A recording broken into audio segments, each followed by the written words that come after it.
To the Black Independent, where we speak truth to power, unapologetically. For too long, the black vote has been treated like a given, but we're not property. We're not pawns. We are the descendants of those who built this nation. And now, we're demanding tangibles, not tokenism, because the era of blind loyalty is over. This is the Black Independent. Everybody, welcome back to the Black Independent. We are happy to be with you tonight. So I'm going to be your host tonight. I'm going to be flying solo. So tonight we have some unfinished business. We're driving straight into one of the core reasons that I think Black voters, especially Black voters who descend from U.S. enslavement, might be ready right about now to reevaluate their political home.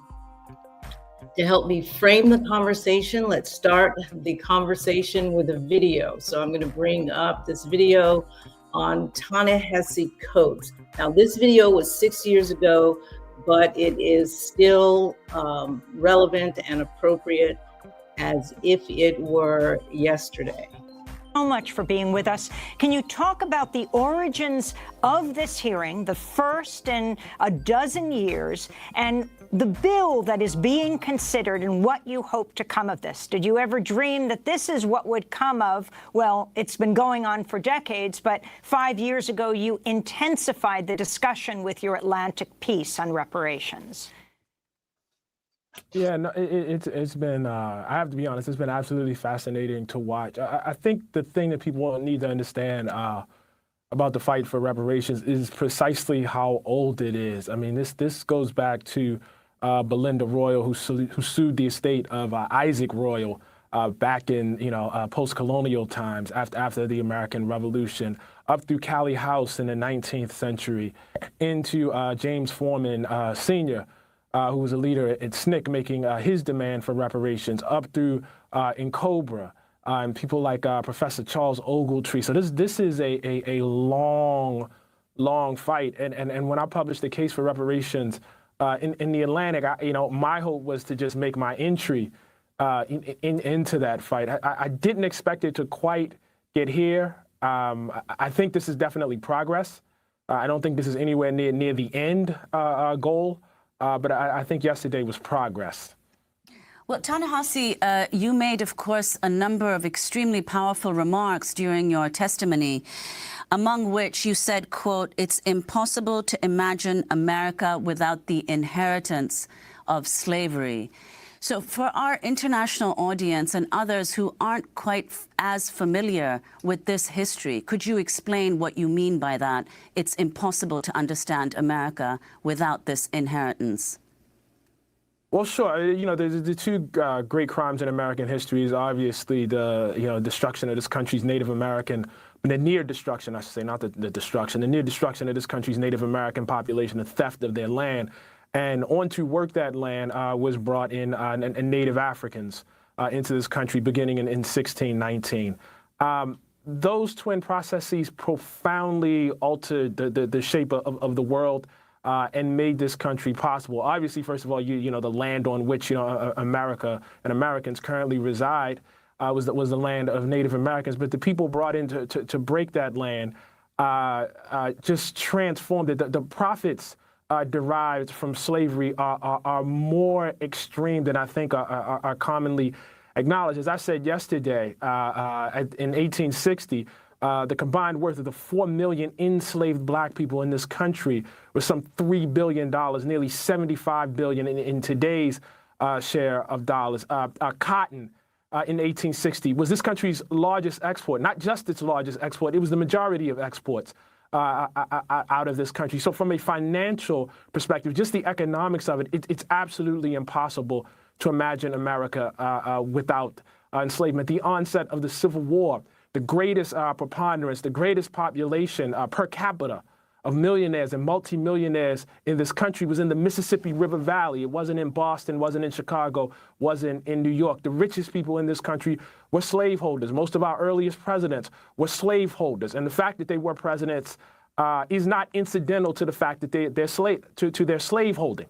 That was how they built their wealth. That was how Thomas Jefferson built his wealth. That was how George Washington built his wealth. Individual slaves were the equivalent of, say, owning a home today. They were people, but turned into objects of extreme wealth. So just from the economic perspective, there's that. And just forgive me for extending a little bit, but there's also the fact of what America actually is culturally. Our greatest export today is our entertainment, and it is our culture. It is impossible to imagine American culture without jazz, without the blues, without hip hop. It's impossible to imagine American cinema without, regrettably, Birth of a Nation. It's impossible to imagine American literature at this point without James Baldwin, without Toni Morrison. All of these are the primary, secondary, and tertiary fruits of slavery. And so if you strip slavery out of America, if you strip black people out of America, you really don't have an America. Ta-Nehisi Coates, I wanted to go to a clip of you speaking at this historic hearing yesterday before the House Judiciary Committee chair, answering Chairman Jerry Nadler. It's been said, I think, or alluded to repeatedly throughout this conversation that somehow wealthy African Americans are immune to these effects. But in addition to the wealth gap that's cited, one thing that folks should keep in mind is that quote-unquote wealthy African Americans are not the equivalent of quote-unquote wealthy white Americans in this country. The average African American family in this country making $100,000, which is, decent money, actually lives in the same kind of neighborhood that the average white family making $35,000 a year lives in. That is totally tied to the legacy of enslavement and Jim Crow, and the input and the idea in the mind that white people and black people are somehow deserving of different things. Okay, so that's pretty striking. And let me pull that down. That's pretty striking if you think about it, but for 60 years, folks, Black people have been the most reliable voting bloc. So I'm moving from framing exactly the contributions that we have made to America to what it is that we have been asking for, I would say, over 150 years. But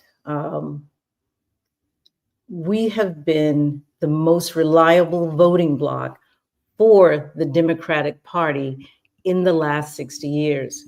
According to Reuters exit analysis in the last presidential election, 92% of Black women and 78% of Black men voted for Kamala Harris. As a group, we always understand the assignment. We delivered the margins, the victories, the governors and the senators. And yes, we've even delivered the White House when it was necessary. But here's the thing, loyalty without accountability has a cost, and that's what we want to talk about tonight. So this new wave of Black independent voters, it's not about anger. It's not about being angry. And I want the viewing audience to really understand that. It's about strategy. It's about being strategic. And that strategy centers around 4 non-negotiable policy areas built for a history of ancestral calls for justice. 1, repair, or as most people know it, reparations. 2, mass incarcerations, especially those around drug-related arrests or imprisonment. 3, the continuing education inequities in majority Black schools. And the 4th, health disparities. Of those 4, tonight, we're starting with reparations. We're going to talk about repair, not as an abstract idea, but as a continuation of a demand our ancestors have been making since the end of the Civil War. This is not new.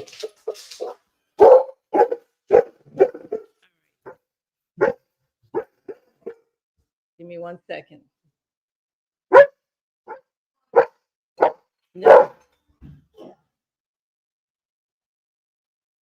Sorry about that, guys. Somebody's knocking, and can you put Moses in the room, please? Thank you. Sorry about that, you guys. That's probably the most. So from the moment emancipation was declared, Black Americans asked for what every harmed group has asked for throughout history: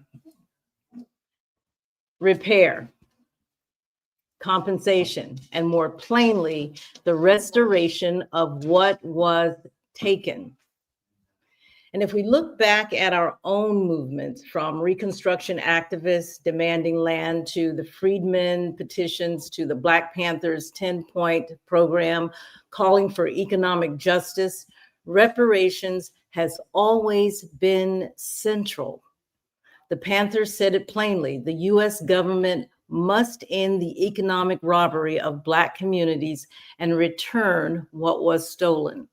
Now, this gets lost in all of the other discussions that happen, and it's always pushed to the bottom, and not just by our white counterparts, but by ourselves. And I want to explore that as to why is it that we ourselves are steadily pushing reparations to the bottom of the ask. This is also a clear example of why so many of us believe the Democrat Party is unwilling to prioritize the people it depends on the most. I understand their fear, yes, but their decision to stall for decades is not a show of bravery. It's a show of cowardice. So to help me break this down, I've invited a longtime friend, someone I respect absolutely deeply. His heart is always, always in the right place, Mr. Rodney Jones. And I'll go ahead and bring him in. Hey, Rod. Jeanette, how are you? Good to see you. How are you? Oh, I'm good. I'm good. It's been a long day, and I'm just thrilled that in Mona's absence, you can join me for this discussion. Actually, for us, it's a continuation of a discussion we started, what was that, earlier this week or last week? Last week. Today is Sunday. Yeah. So I'm deeply thrilled that we get to have this conversation, because our perspectives, while we agree on end goal, how we get there kind of differs some. Exactly. I think that we in the Democrat Party, Blacks in the Democrat Party, now I will disclosure, I am no longer with the Democrat Party. I am an independent, a Black independent, as I call it. But, you know, I understand the fear that's around this discussion, but it's one that I think has to be had. Yeah. So Rodney, I want to preface this by saying your belief that leaving the Democrat Party poses some risks for, handing future elections over to the Republicans. But tonight we're going to talk about that. Good. Again, Jeanette, thank you so very much for having me on. I've been looking forward to publicly having this conversation to reach and impact and influence a lot of your listeners, because it's a conversation in today's time and environment that absolutely needs to be had. So thank you very much for inviting me. You are so welcome. So let's get started. So you've been voting Democrat your entire adult life. I'm assuming this at this point. And given our conversations, I think it's a pretty good assumption.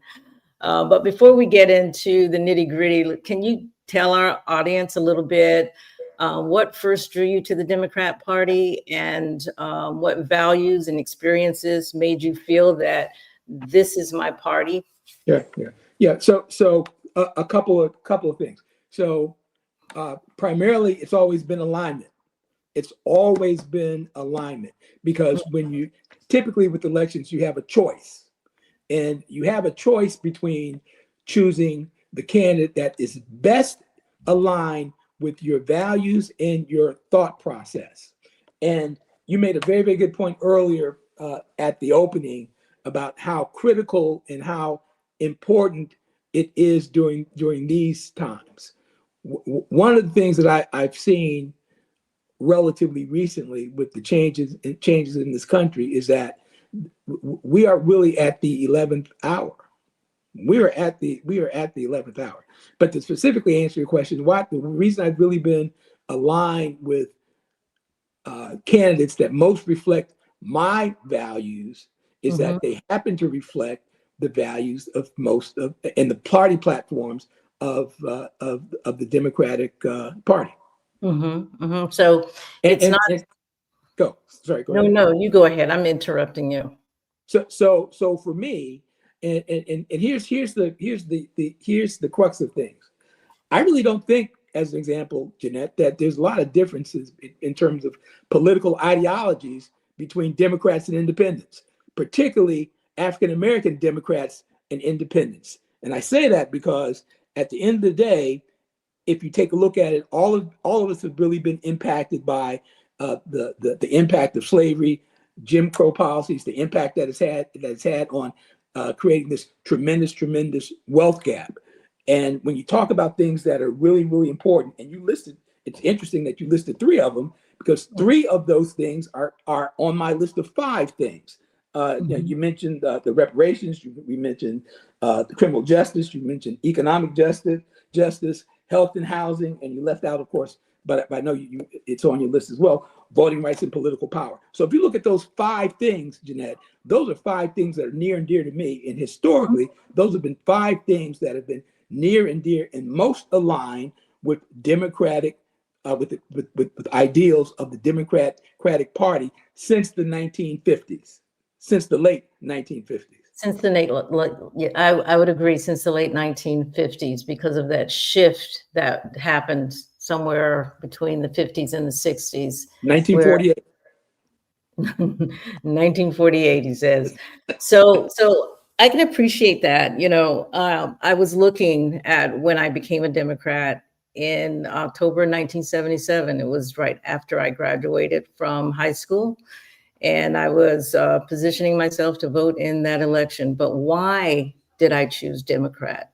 I think it's the question. And that has a lot to do with family. Family voted Democrat. So I didn't really give it too much more thought than when I was 18 years old about my values alignment. It was a family practice that we voted Democrat. And I think as we age and we grow and we have a better understanding of the world and how elections have consequences, if you will, we become a little bit more, and I'm not going to say that's everybody, that's just some people really delve in and stop voting just party, and they're voting along their value lines, as you say. I vote with my values. I vote for my values. And instead of voting party at this point in my life, I am now voting for candidates that align with my values. And what I'm finding is that's not always necessarily dictated by party. Yeah. But in response to that, so here's a Rodney challenge question, Jeanette. You know the relationship that you and I had over the years. So you and I love to challenge each other. So just here's a Rodney challenge question. So in the last decade, in the presidential election, have you ever voted Republican in the last decade, and why not?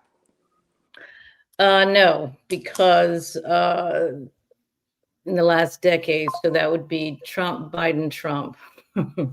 Exactly. For obvious reasons that Trump does not align with my values, period. Yeah. Yes.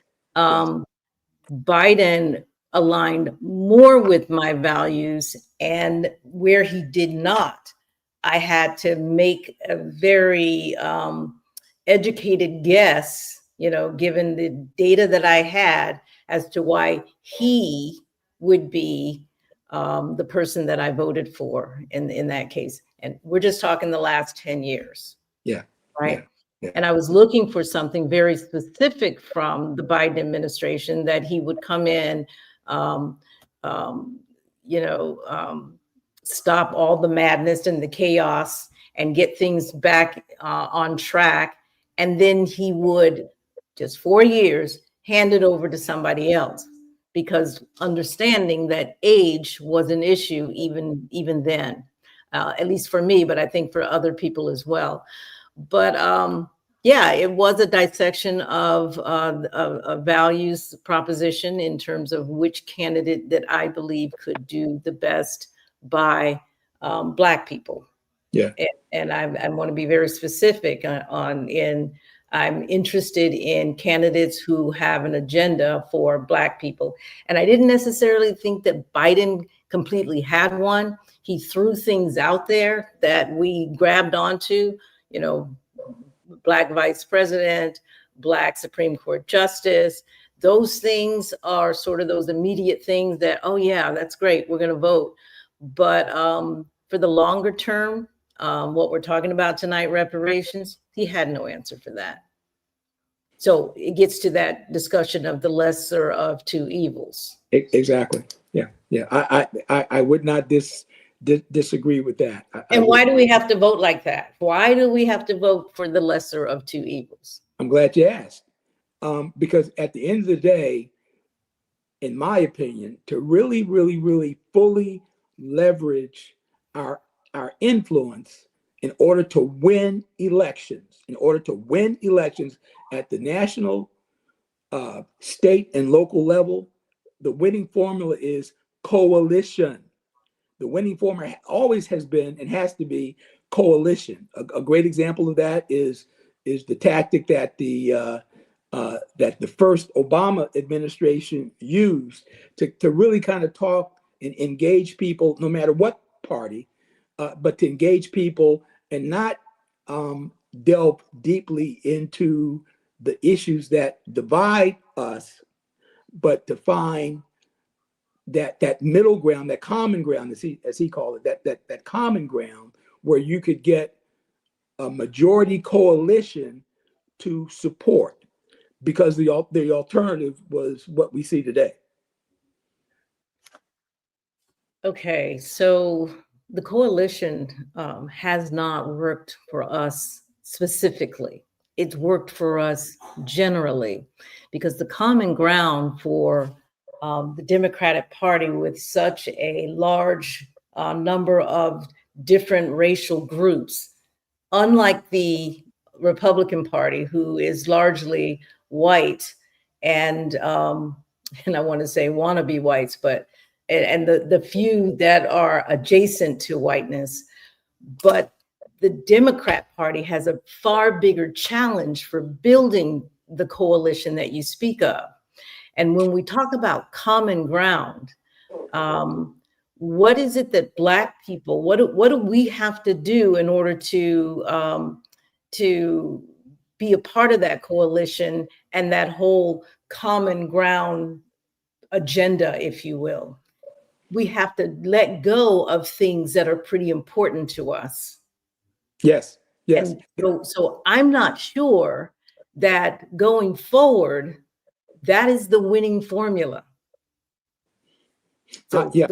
The coalition idea, yeah, that has worked for us in the past, but I'm not sure it has really worked for Black people. I would agree that there continues to be huge gaps as it relates to Black America versus white America. That's measurable, right? The wealth gap is the component that I always look at, and we all know all of the systemic things that have contributed to that wealth gap as an example of one of those things. That being said, Jeanette, I think today this is a different, and please hear this for your audience. This is a different environment today. Absolutely. This environment today is one of, and this may sound alarmist, but this is a political environment and even a personal environment of and hear this, everyone, survival. Survival. Hey, but You, okay, and let me tell you why. Let me explain why. Let me explain why I'm saying this. okay. If you look at today's current climate, social, political, and economic, and then you translate that into into policy, what you see in terms of policy and legislation. This is akin with this current political climate to what the world saw decades ago in the 1930s, and guess where? In Germany. In Germany. If you take a look at and analyze Project 2025, very, very similar to the strategy that the beginnings, I think it was called the National Socialist Party, which was the beginning of the Nazi Party in Germany, right? So all of those concepts that you see, that we saw and witnessed firsthand in the 1930s and 40s, Right. is what we are starting to see today. I agree. And it is clear as day. And I'm really here to really sound the alarm and to tell people to wake the blank up, because right now, our very survival is under assault. And we see it politically, we see it economically, and it scares me to death. And if this is not a wake-up call to Black independents, Black Democrats, Black Republicans, that doesn't matter. This has to be a wake-up call because it's right in front of our very noses. Yeah, I agree. The times we are in, I'm saying to folks as well, wake up. Wake the up, as they would say. Regarding survival, I think that Black people have been in the survival mode since the end of the Civil War. And it has not stopped, right? So I don't know that any other race in the United States, other than maybe the indigenous, have been in survival mode. So this moment, albeit pretty daunting, is something we recognize. We recognize, and we probably recognized it before others have recognized it. And that's why the last election was so disappointing for so many of us, because we saw it coming. Yes. Right? We knew the patterns. Yes, you can compare it to 1930s Germany. I think Project 2025 is taking notes from what happened at that time. And we can bet that over the next 10, 20 years, they're looking for full implementation, which in my opinion means Black folks will be at the bottom perpetually. Now, when I say the bottom, you've got white males at the top and Black males, let's just say, at the bottom. And that started some 400 years ago. Yeah. And you're still there. So back to, we are still in survival mode. Okay, the issue now is, what do we do about it so that in the new America, let's say, because they're tearing down all of the institutions, right? What's our role? What are we working toward to make sure that we are not on the bottom should the Democrats prevail? And there's no guarantee of that, because many of them felt, oh, we're just going to go back and rebuild what was there. They can't do that, because we were in survival mode, and we are demanding that we are no longer in survival mode. And so those things that you talked about, your 5, my 4, which have a lot of parallel, they align with each other, can't happen if we build the coalition around common ground. Okay, so I completely disagree, and that's okay. You and I always do that, right? But and here's the reason why I disagree, JB. If you take a look at Obama's first election, 08, right, and those 2 years after,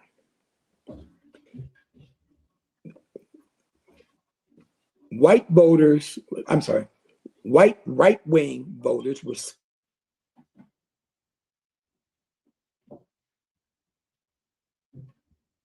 Somehow Rodney got kicked out. Sorry about that, folks. But I know for me and Rodney, it's always a debate when we are discussing, especially on political issues. So I really appreciate his perspective and sharing it tonight. And I hope that everyone is getting something out of it. If you are watching, we do ask that you comment. In fact, let me go ahead and read some. So Eric Woods writes, let's see if I can get him on real quick. No, I think he's still trying to get in. So thank you for your comment, Eric. Let me see if I can. Independents seem to be a sought after voting bloc. Yes, the numbers are showing where in the last 3 weeks, independents have outpaced both Republicans and Democrats. Republicans and Democrats, they added about roughly 500, give or take, to the voting rolls. Independents, 1,087 actually. So I am tracking from 1 month to the next. We are, it's in Hillsborough County, it's a third, roughly. Republicans still have the most at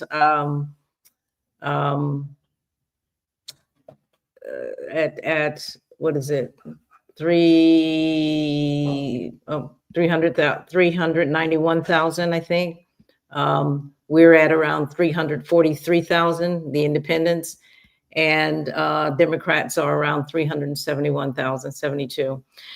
The sponsors of HR 40, John Conyers, back in, I think, 1998, introduced HR 40, which is the bill for Congress or this country to study reparations. That was in 1998.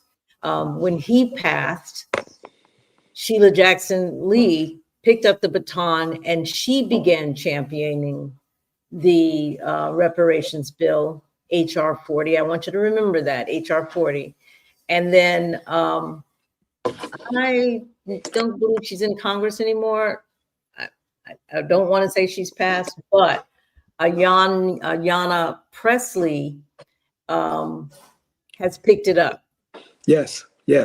Now, all are Black. All three are Black. One of them has a mother, Sheila Jackson Lee, that was Jamaican, but all have descendancy to the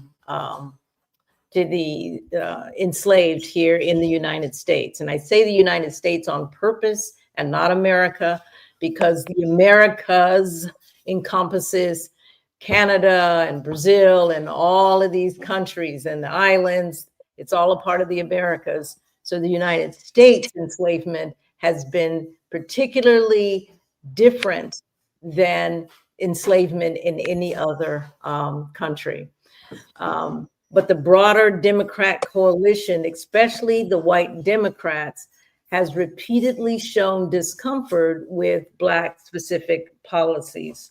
And this is a great example of the white politicians not necessarily embracing this as a party platform.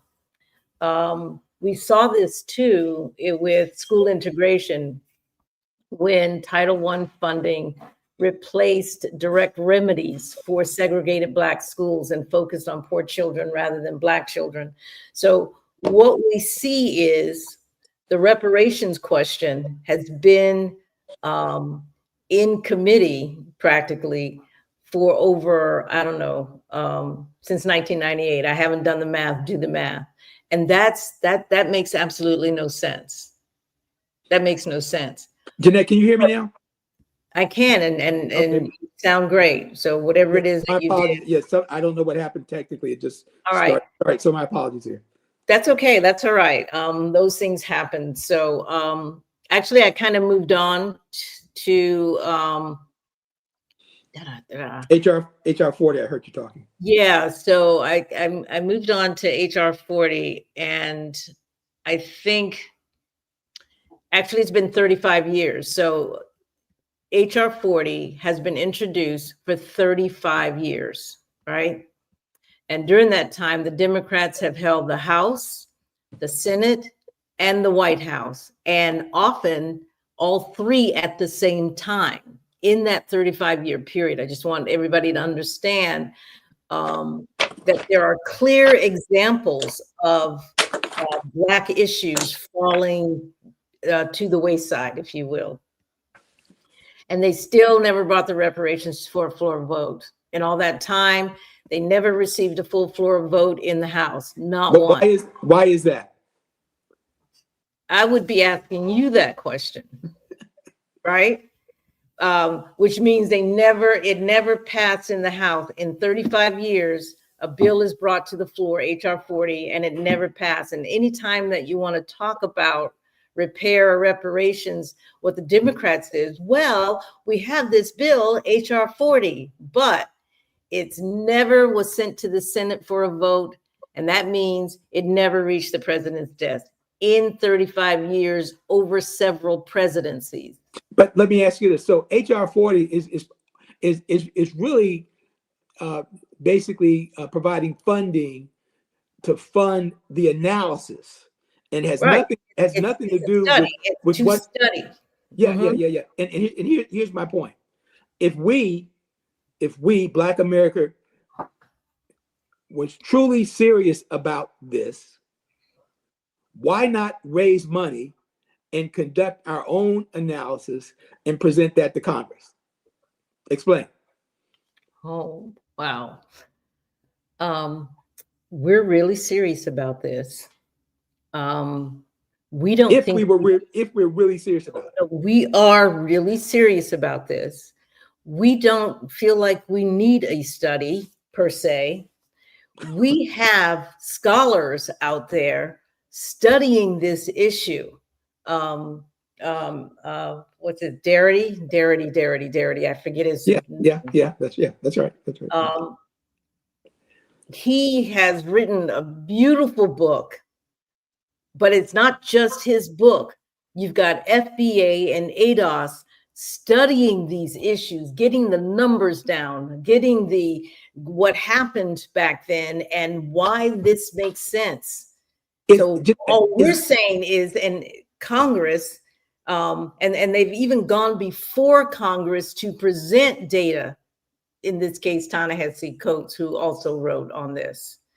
So I'm not sure what you're saying. And then you have state by state in certain states that have had the study, put the remedy in place, and are executing it only to be in jeopardy with the current administration and Project 2025 to sort of Exactly. That. Exactly. Yep. So even in Tampa, Black people have been doing the very thing that you say. Yeah, but okay, but I think that there is still not consensus. Here's the thing: there's universal consensus that reparations are needed. There's no argument with that. You mean universal meaning who? Amongst African American people of color, Black African Americans, Black impacted African Americans, right? Yeah, impacted African Americans. No, I'm sorry, impacted people of color, and part of that whole dialogue and discussion and analysis is because there's not universal agreement in terms of A, how that would work, B, and this is where you and I have always grappled, how do we define impacted people? And that's for you and I, Jeanette, that's been a long ongoing piece because the position of many has really been around only folks of, and I think you can term it better than I, because I don't want to misrepresent what you've shared with me in the past in terms of who qualifies for reparations. Restate that, and because I want to make sure I don't misquote that from you. Well, I think there have been several suggestions by some of the scholars who have studied it. And one of them, of course, is the ability to trace your ancestry back to the enslaved in the United States. One of the keys, though, is also your own declaration of your race for, let's say, a 10-year period using census data as a record of what have you called yourself in the last 10 years. Yeah. Because there will be those that come, and when I did my ancestry, I have like 2% Irish. Well, I'm not claiming any Irish ancestry, actually. Right. So there will be those that declare something different, but the record has to denote that you have declared that for at least a 10-year period. And I'm saying, but I could, correct me if I'm wrong, folks. Okay. Let me ask this question, and this is part of the lack of consensus about what the approach would be. Here's an example. If there was a family that came to the US in the 1940s, do you think that they suffered economic, social, negative impacts from racism? Yeah, I do. To what degree? And how do you measure that? Well, I can't necessarily say to what degree for that particular family, but what I can say is the degree for the group, let's say for African Americans and immigrants during the 1940s. So I think the scholars are basically saying that there are two types of reparations that need to be looked at. And I happen to, I take offense, actually, to folks believing that the slavery piece, that is one piece, that is one part that needs to be taken care of, because America wouldn't be America without 240 some odd years or 50 years of slavery. That needs to be dealt with.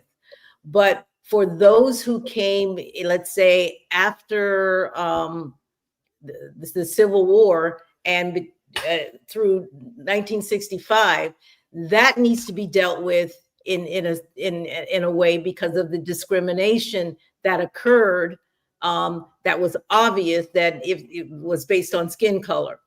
And then there are those who came between 1965 to date. What does that mean? And ADOS, for example, is actually looked at all of that and have recommendations as to how that should be dealt with. What did he say in those recommendations? Just roughly off the top of your head, if you know. That slavery is one thing, and then there's discrimination. And discrimination should be dealt with in terms of, you've got redlining that occurred. So exactly. You've got very specific policies that were passed, GI Bill, all of those things that occurred that could have impacted immigrants just as like anyone else, and they should too receive reparations for that. Now, the value of X, Y, and Z, I don't know, that has to be figured out. But there are everything is tied to policy. And I think that's what makes it so powerful, is that it's not how we feel about something. It is, what were the policies on the books at the time, and how did it impact, African Americans and Black immigrants? Could we agree that both Black independents and the progressive side of the Democratic Party both are on the same page as it relates to reparations? No. All right, Are so you, hold on. if you're talking about Black people, no, we cannot agree. Okay, all right, I understand. Because go ahead. So any legislation or legislative initiatives that have been presented up to date have been presented by who? You had in that clip, Ta-Nehisi Coates at the end before I cut it off, he was speaking before Congress, right? Yep. You have a lot of the authors out there also speaking before Congress. You've got people speaking for and against.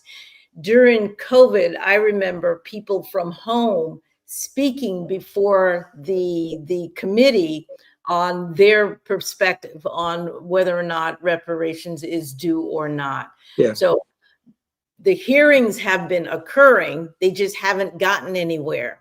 And it's the stall tactic, I feel, to make Black people think, oh yeah, we're studying it, we're doing it. But the bottom line is they never want that to come to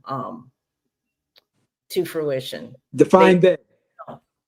And it's not just them, because, you know, I think a lot of Black people, to your point earlier, including some people in our own families, avoid the topic of reparations as well. Two main reasons. They believe raising it will push white Democrats away. They just do.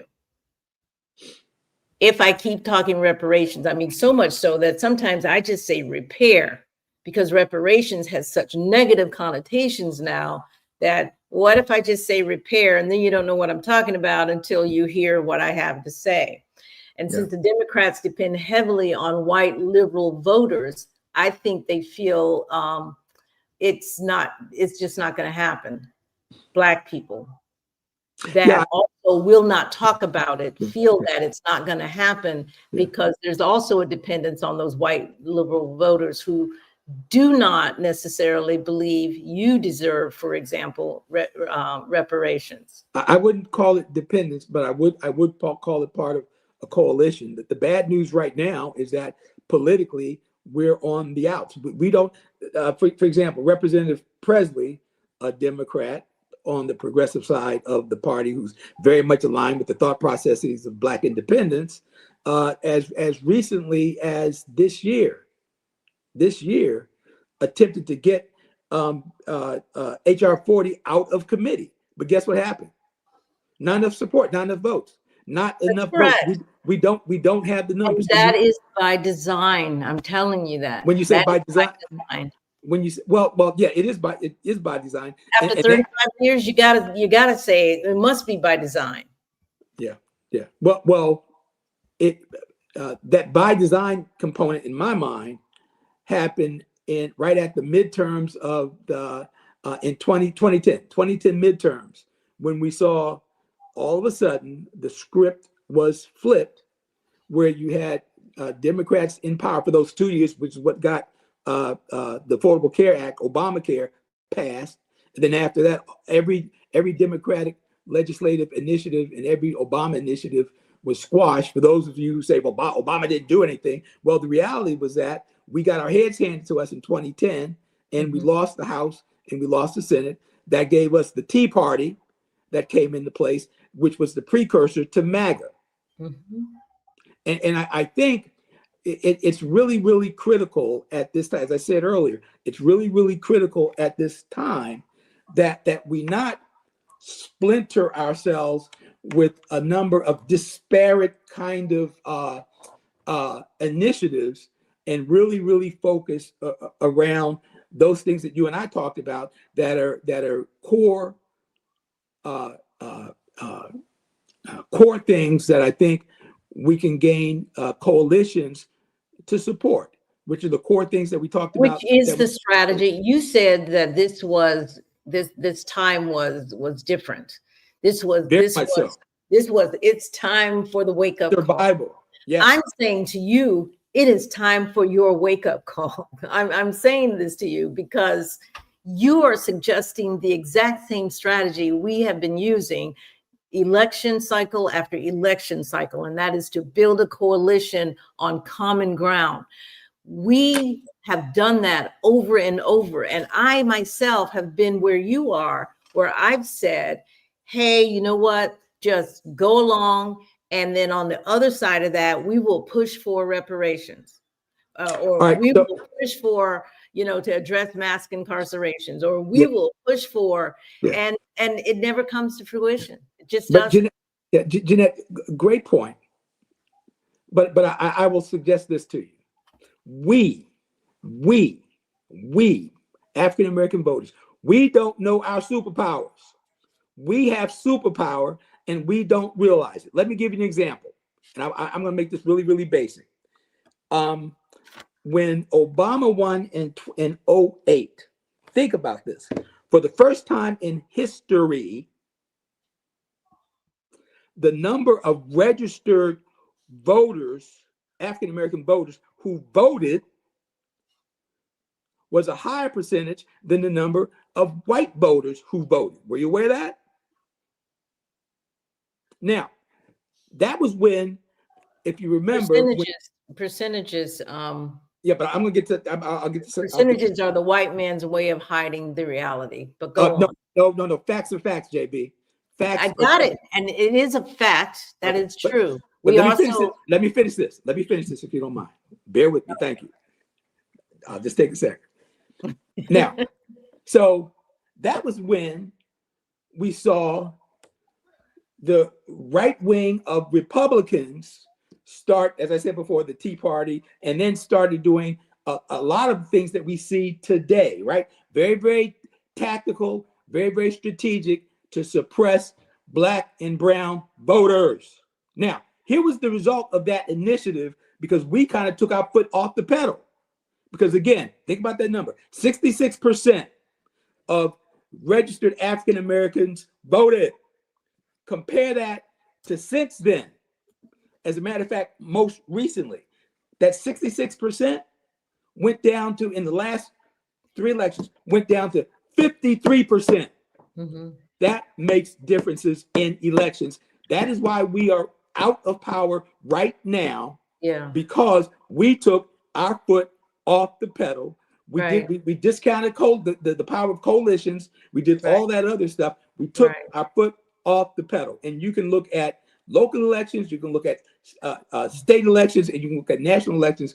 And if you look at that index, which is what I've always looked at, which is the voter turnout number, which is the number of registered voters as a percent of the voters who actually go out and participate, it has been declining.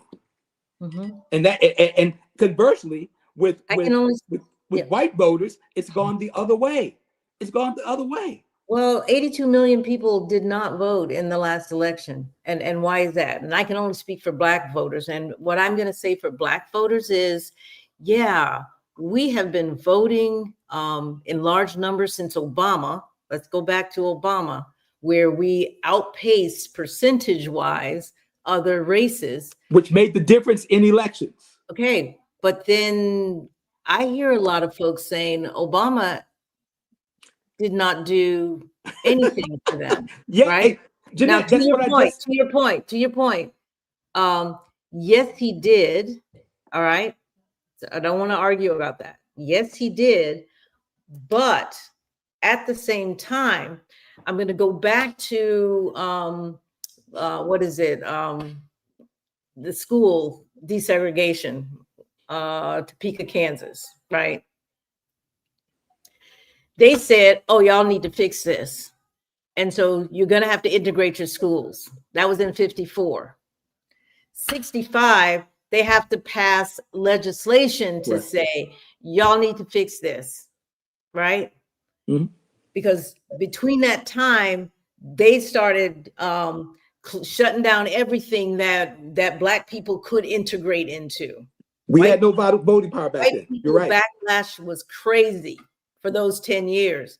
65 to 70, white people backlash continued and became even more intense, to the point that By 1971, I remember we were coming back in from Germany, and I was going to Progress Village, and there was a little white child in my class, and I thought, oh my gosh, right? That was the year that they said, all right, so we're going to force it, but we're going to change the language so that this isn't about Black children, it's now about poor children. They changed the language to make it more palatable for white people to accept the fact that Black children were going to receive help for all of that discrimination in the school, education, what have you, that got us to this point. Now, same thing with Obamacare, right?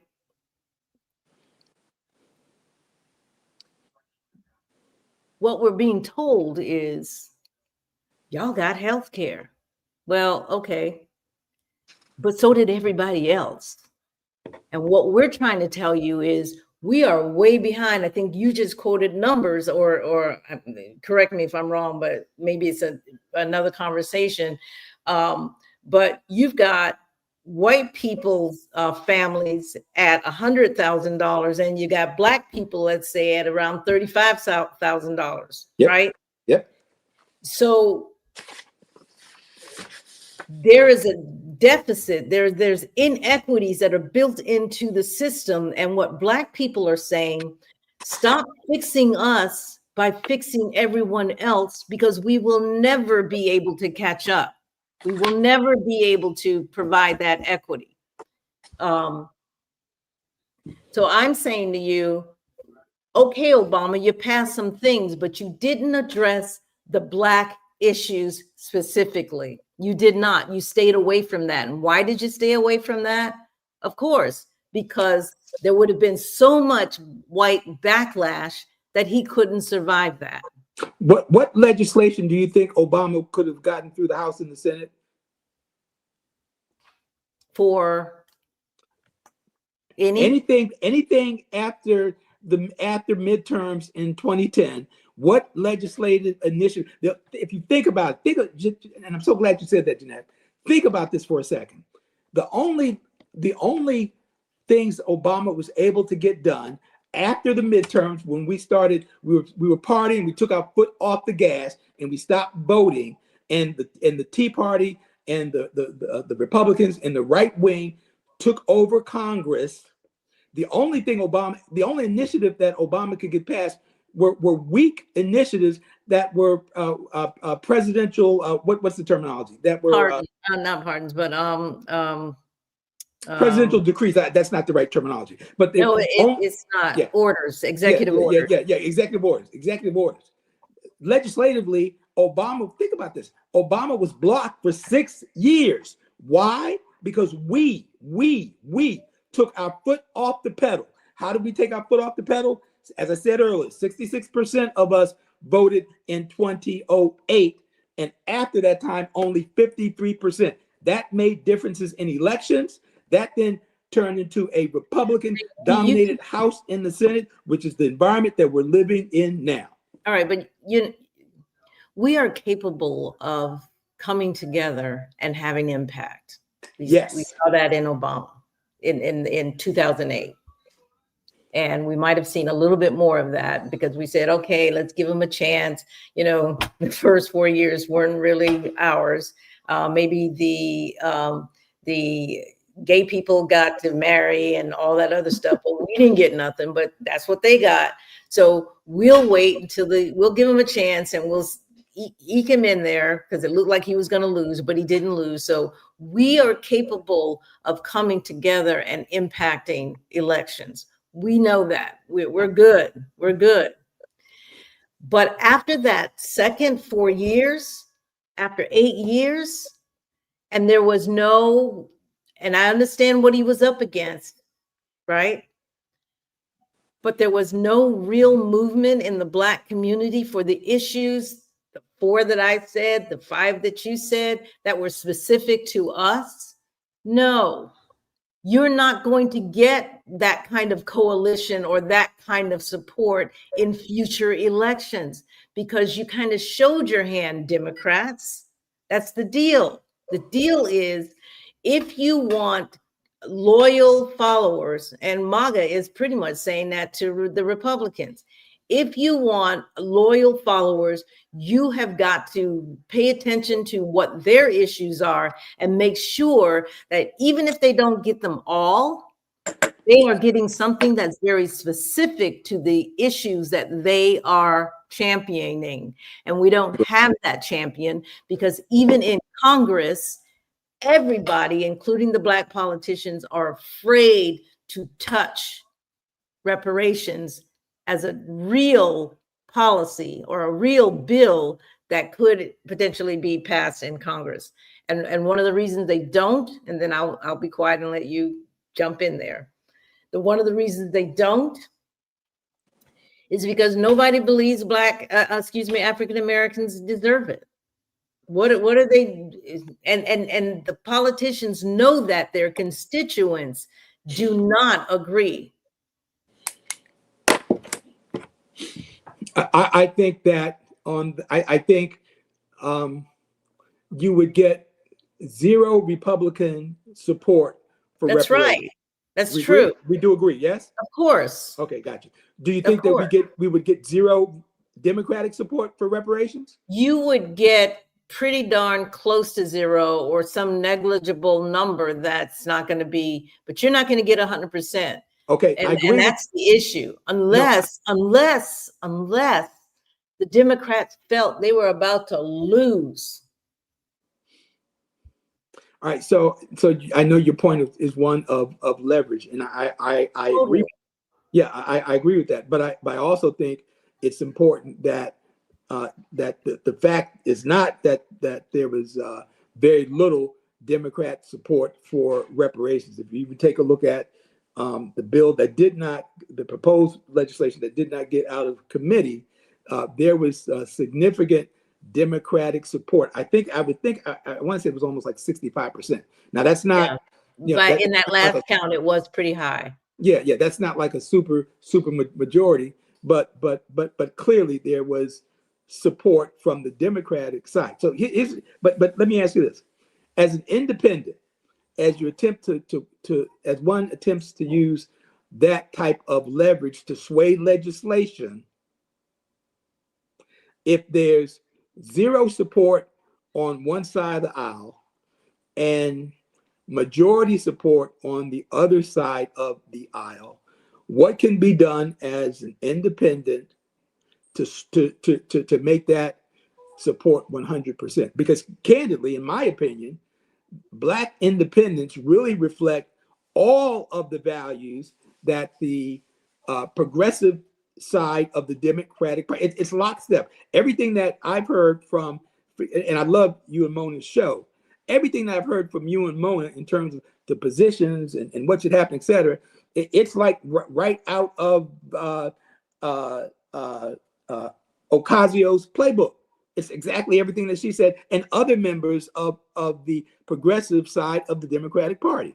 So what's the difference between the positions of Black independents and the positions of the progressive side of the Democratic Party? I've never understood if there's any difference. So I was watching maybe a news show, and Bernie Sanders was being during that presidential primary election where he was running, and reparations was on the table. People were talking about it, but that's all they were doing, was talking about it, because they know, everybody knows in the back of their hand, in the back of their mind, this ain't going nowhere. So I can make state my position on it. The one thing about Bernie Sanders is he's pretty true to himself. He's pretty true. And he said, there are too many other issues that it doesn't even rise to something that he even wants to talk about. There are other more pressing issues than that, is basically what he said. And I believe the progressive wing of the party feels that way. And when you talk about those votes in the House to try to with a growing number of white support, it's symbolic. It's not real.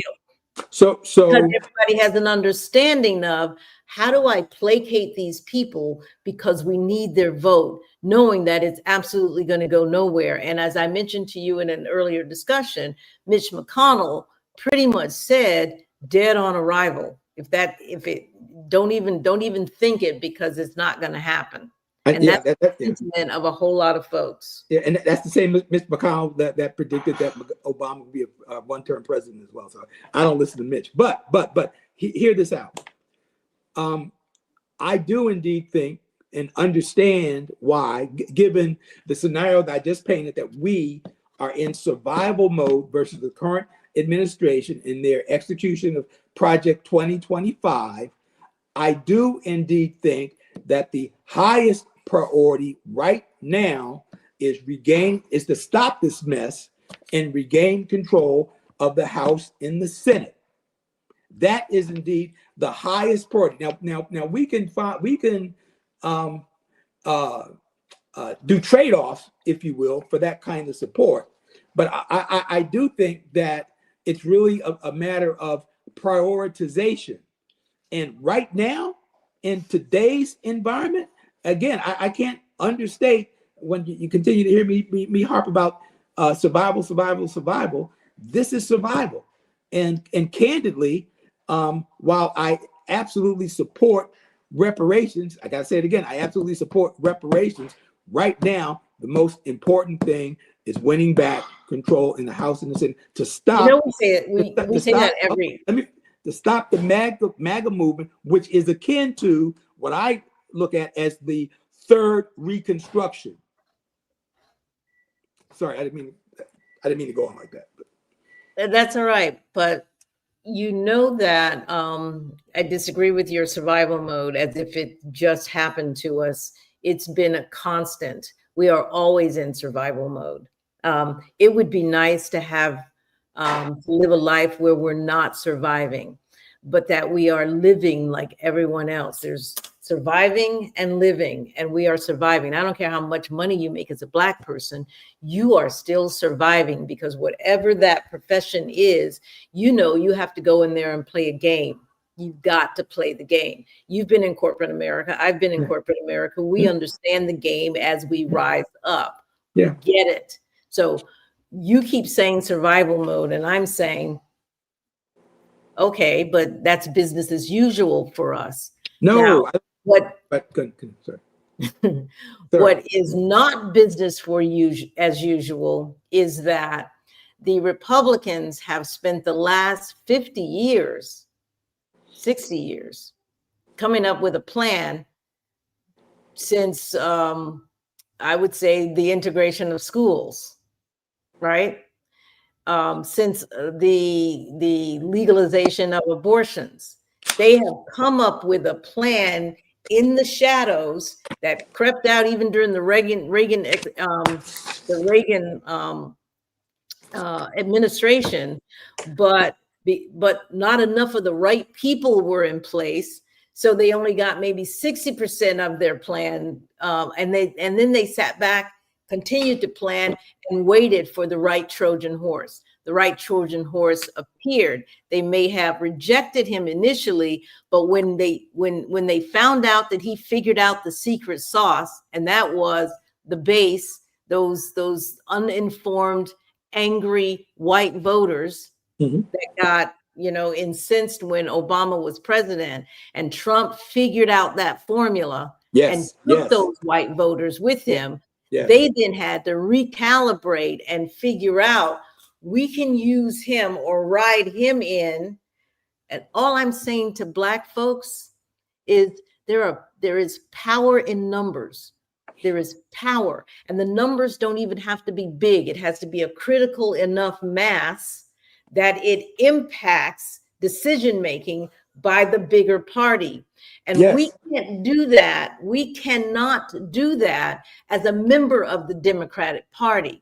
We have to pull away and say, I have the same values that you have on so many of these common ground issues. Yeah. You know what? You know what? I need reparations. And then and you know what? We've got all of these people that have studied this, what have you. I don't need a study. We need reparations. And if you can talk to me about how that happens and how that becomes a part of your platform, now to your point, they can't, because their voters, their constituents, don't think you should have reparations. And that's the dilemma.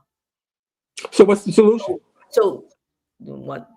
So should we, as Black people, understanding that dynamic, once again, pull back and say, okay, we'll wait until after the election. And after the election, let's have that conversation. The conversation never comes. Mass incarceration continues to happen. Healthcare disparities that are specific to us never really get addressed. In fact, Trump is rolling back a whole lot of stuff, right? So I'm just saying to you, I hear what you're saying. I used to speak that same way. I do not speak that way anymore. I think that as institutions are being torn down, there will be a real rebuilding, and Black people will not be a part of the conversation because you're not a part of the conversation now. Right. I agree with everything that you've said, with one exception. But to your point, I'm going to go to a couple comments because some of it agrees with you, and I'm like, well, I'm going to read it. Go on. You're gonna read the comments, or just want me? No, you go. Oh, okay. I'm going to look at the comments. So again, I'll just summarize with this. I don't agree. I don't think that many people, including yourself, understand the severity of where we are right now. Because where we are right now we won't be able to recover for a century. Let me say this again. With where we are right now, we will not, if Project 2025 is fully executed, we will not recover for at least a century, 100 years from now. That's true. And so all of the other horse trading and attempting to build coalitions, et cetera, will be futile, because the system, we talk about the system being rigged, the system will make it impossible to have representation in the decision-making process in this country, period. Right. Period. Now, historically, my solution is that we have to do one simple thing. What's that? Show up and show out. We need to consistently hit that. Don't hold your head, Jeanette. We need to consistently hit a 66% voter participation rate as a function of the number of registered voters, and that wins elections at the federal level. I'm sorry, at the national level, at state level, and at local municipalities. And that's how we win now. That's how we win now. And what we're talking about with reparations piece, that's a singular issue, but an important issue. But that's a longer term component, because here's the thing.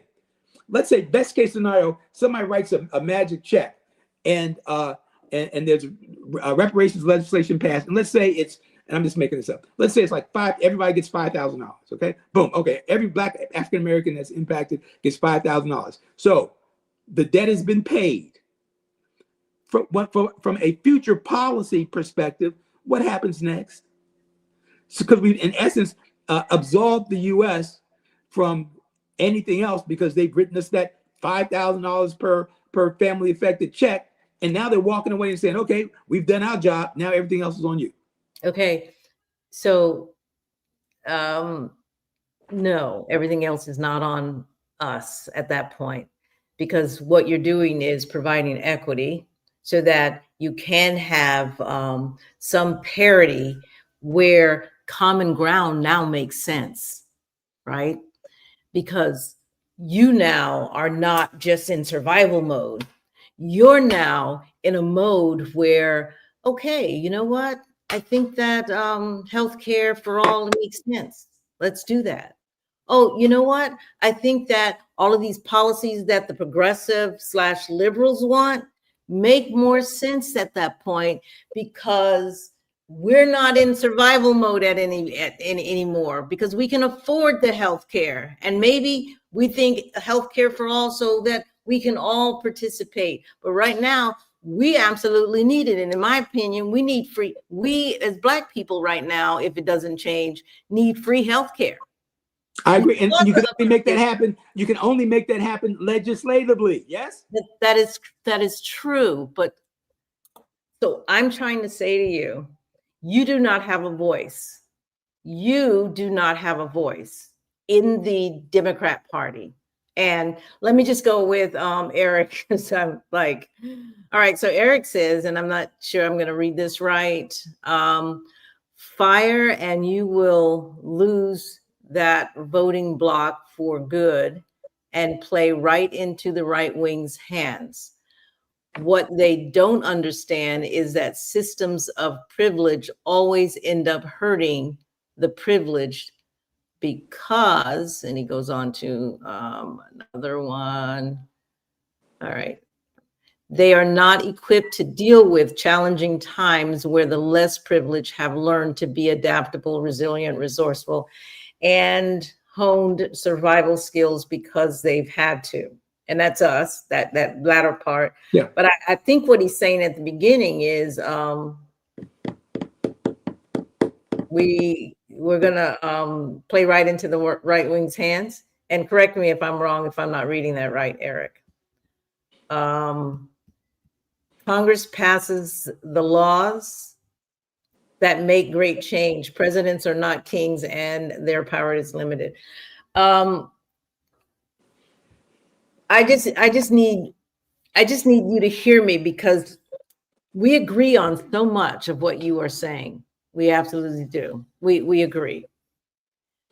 What we don't agree on is how is the strategy Black people should be using at this point. Mm-hmm. The how. Because in the last, I would say, all the election cycles that I know of, right? And let's just go with the last 10 years, as you said. I have said in some of them, oh, just vote. We'll worry about, our needs later. It'll be all right. We will win, and then we will have talks with them, and then they come up with these little plans that they put on their website about how they're going to take care of Black people's issues, right? Knowing that the issues that they put on there are not really Black people specific, and they can change that, Obamacare, all of that other stuff, so that it's everybody. And if it's everybody, then all the white people are not going to feel put upon that they are paying for something for Black folks only. And the biggest problem we have in this country is the lack of understanding of how this country was built, right? And because of that lack of education and understanding, we will likely not prevail,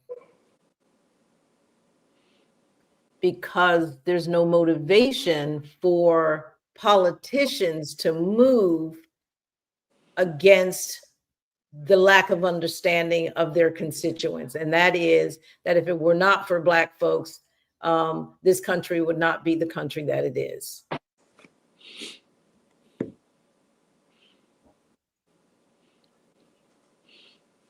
Are you reading another comment, or you're looking for me to respond?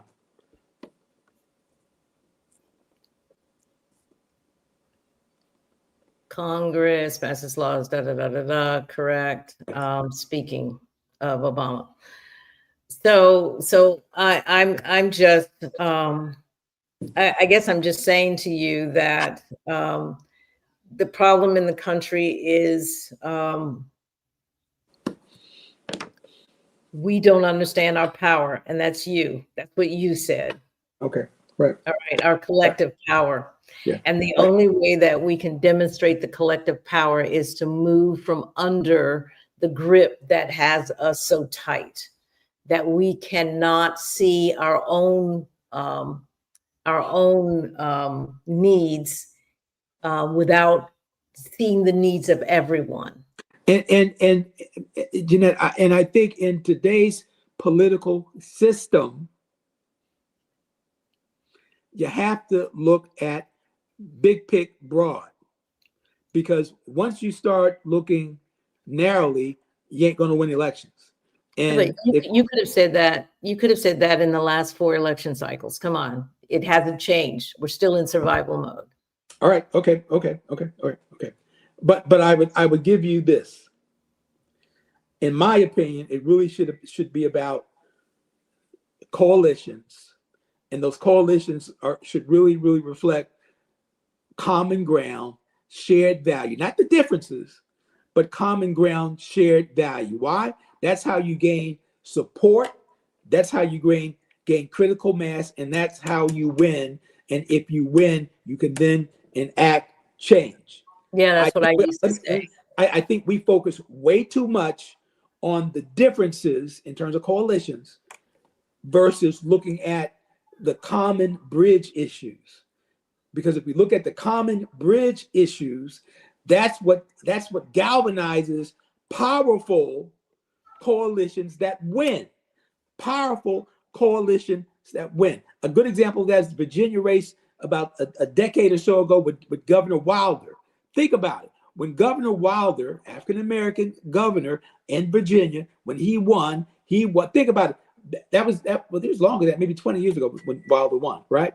He built a coalition in a voting environment that was predominantly white. But he won because he found common ground and built a very, very powerful coalition about what were the issues that people had that was in common. And then the other thing is that, in terms of solutions, if you will, is around building a solid, not these fractured things that we see, but a solid organization that gives everyone, to your point, JP, that gives everyone a stake in it. Hey, you've identified the things that you have in common. You've the things that you have that are different. You make an assessment in terms of whether or not that's critical or not. And then you build a coalition around those things that people have in common, powerful coalition around it. And then you organize them like crazy. You organize them. You help. One of the things that you talked about, JB, was that a lot of people aren't informed. A lot of people don't know. White folks don't know the impact that African Americans have had in this country. You're absolutely right. But part of organizing is around getting those kinds of messages out and getting those kinds of messages out to the majority. We just can't preach to the choir. That does us no good to preach to the choir. The idea is that when we message, we have to message larger population segments. So in my mind, that's the key, and that really should be the focus around shared stories and values, finding the common ground with the same issues. Don't worry about the things that make us different, and then organizing and informing a larger population in general. In my opinion, that's the key to winning during this very, very, very critical time. So let's do that. Let's look for common ground. I'm good. Let's look for common ground. Black people, white people under the Democratic tent. Let's look for common ground. But Black people, I need you to move from under the Democratic tent and become a partner, right? Stand next to, not under, but next to. And if you if you can stand next to, not wearing the Democratic hat anymore, because that's their first indication that you're not just going along to get along this time. Okay. You actually are coming to the table with tangible asks. And then you're saying to the Democrats, let's negotiate, right? Because we share these values. We agree on these things. And we're going to find a lot of places where we agree. And that's great, because independents in Congress tend to caucus with Democrats, Right. right? Right. And Right. nobody's afraid of Bernie Sanders. Nobody's afraid. And even some of the ones that are wearing the Democrat hats, they're really independents. They act like I independents. could not agree with you more. You're absolutely right. Right.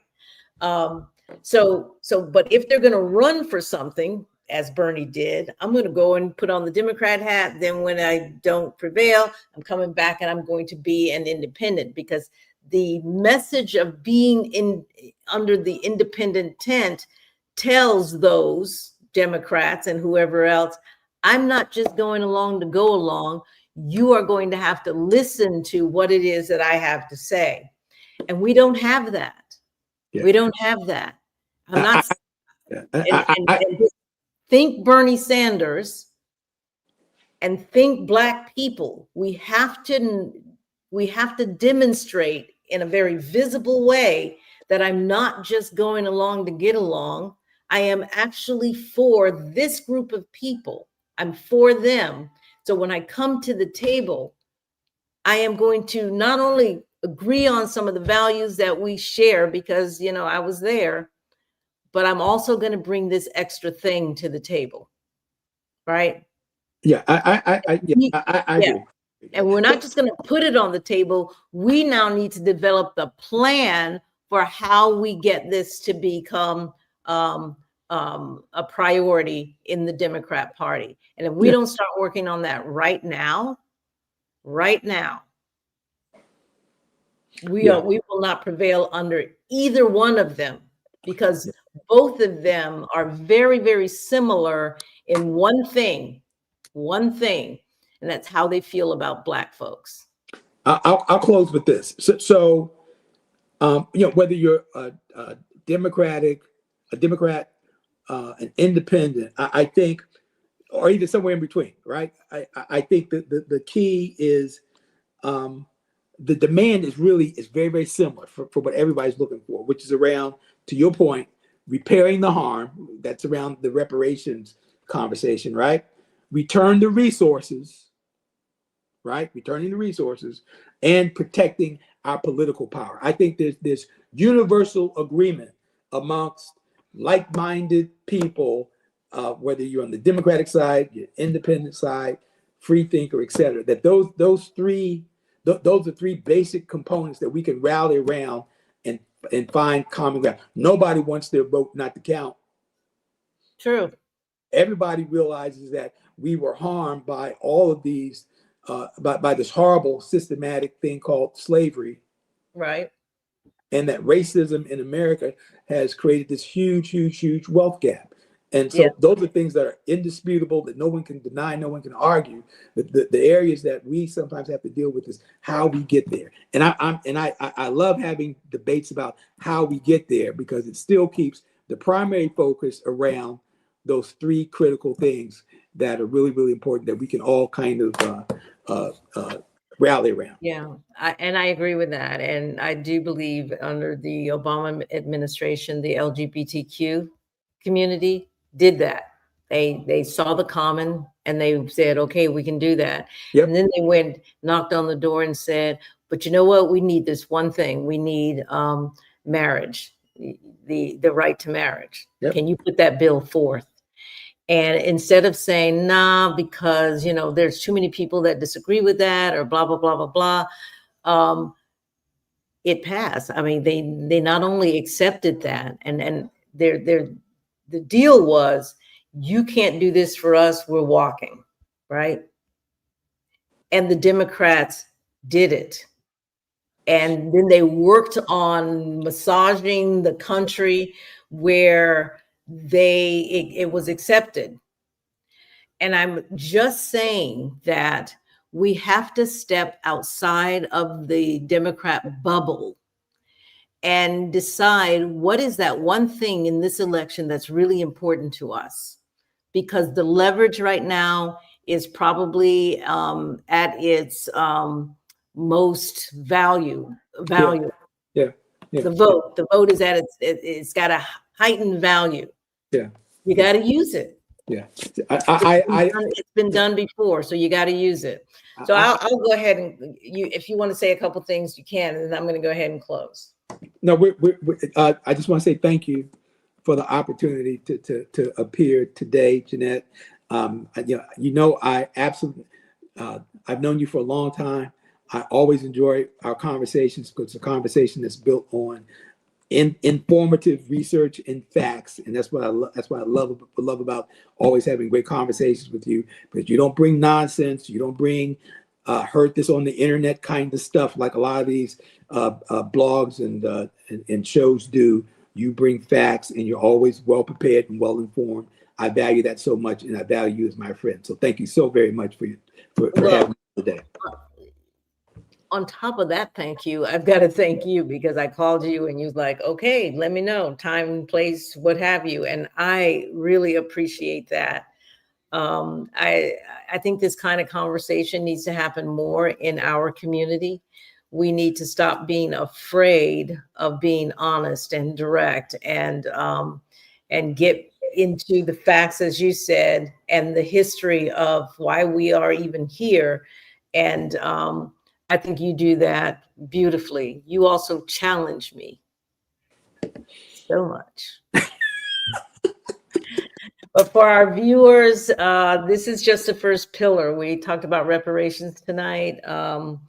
Hopefully we will have more conversations like this, but over the next several Sundays, you can expect that we're going to talk about mass incarceration, education, and healthcare in the Black community. These are things we need to focus on for our community so that we can advance and move forward. So if loyalty has not brought repair in the midst of all of this chaos, and we talked about that tonight, what is our strategy going forward? And you heard from Rodney what he thought the strategy should be. You also heard from me in terms of what I think the strategy should be. What do you think? We can't be afraid to leverage the power we already have, as Rodney mentioned earlier. We say we are not unified, but that 92% and that 78% in that last election sounds pretty unified to me. And that kind of leverage applied to Black policies scares folks. It scares folks. But that's what you've got to do. You've got to apply that unification behind Black specific policies, in my opinion. And I want to leave you with this tonight. Given where America is today, and we are standing at a crossroads. We really are. And Rodney had hair on fire, hair on fire. He's been telling us, wake up.